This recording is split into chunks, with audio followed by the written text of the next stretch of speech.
Заштитата на животната средина представува еден од најголемите предизвици на денешницата. Таа е наша должност, а не грижата за истата директно ни влијае на сите нам, кои од неа ги црпиме ресурсите кои ни се потребни за живот: вода, воздух и храна. Со оглед на тоа дека овие ресурси не се лесно обновливи, а се лесно уништливи, селекцијата на отпадот е од огромно значење. Селектирањето на отпадот и грижата за животната средина, во која сите заедно живееме, почнува од секој од нас. Во спротивно, стаклениот, пластичниот и хартиениот отпад завршуваат на депониите кои имаат ограничен капацитет, каде скапуваат и ги загатуваат водата, воздухот и почвата во која растеме храната за нас и нашите деца. Со рециклирањето на отпадот се заштедува многу електрична енергија, а со само 60 килограми рециклирана хартија се спасува едно дрво.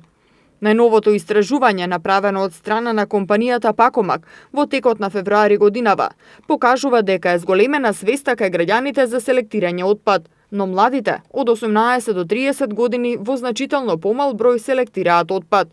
Резултатите од направената анализа укажуваат дека постои напредок во подигнувањето на свесноста за селектирање на отпадот, односно нешто повеќе од 1/3 од граѓаните во најголемите градови во државата имаат развиено навика секогаш или често да селектираат отпад, што во однос на 2017 година представува раст за 3,1%.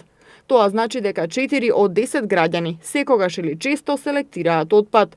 Повеќето граѓани кои ги анкетираше Прва Скопска велат дека го селектираат отпадот, но нема доволно контейнери за селекција на истиот. Дали го селектирате отпадот? Да, го фрламе, да. Не. Пластика башка, ѓубре башка и така. Се трудам.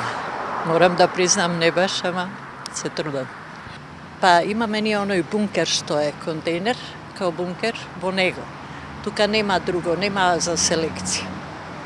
Зато по 3 има отвори и се фрла. Отпадот не го селектирам јас лично, пошто немам можност за кај да го селектирам и пошто живеам у Чаир и нема канти за да го селектирам кој е каде да го фрлиш. Така да едноставно све иде на исто место. Мада би требало да се селектира посебно пластика, посебно стакло, посебно отпад. Според анализата на Пакомак, убедливо е мнозинството на граѓани кои селектираат генерално пластика, но и стакло, кои ги сметаат за посебен вид на отпад за селектирање. Потоа следи хартијата. Оние граѓани кои изјавиле дека никогаш не селектираат отпад, сметаат дека главни причини за тоа се недостатокот на контейнери и канти за селектирање, како и немањето навика за тоа. Сепак, од 2017 до 2019 година, перцепцијата за достапноста на контейнери за селектирање отпад е зголемена од 2 на 3 од 10 граѓани.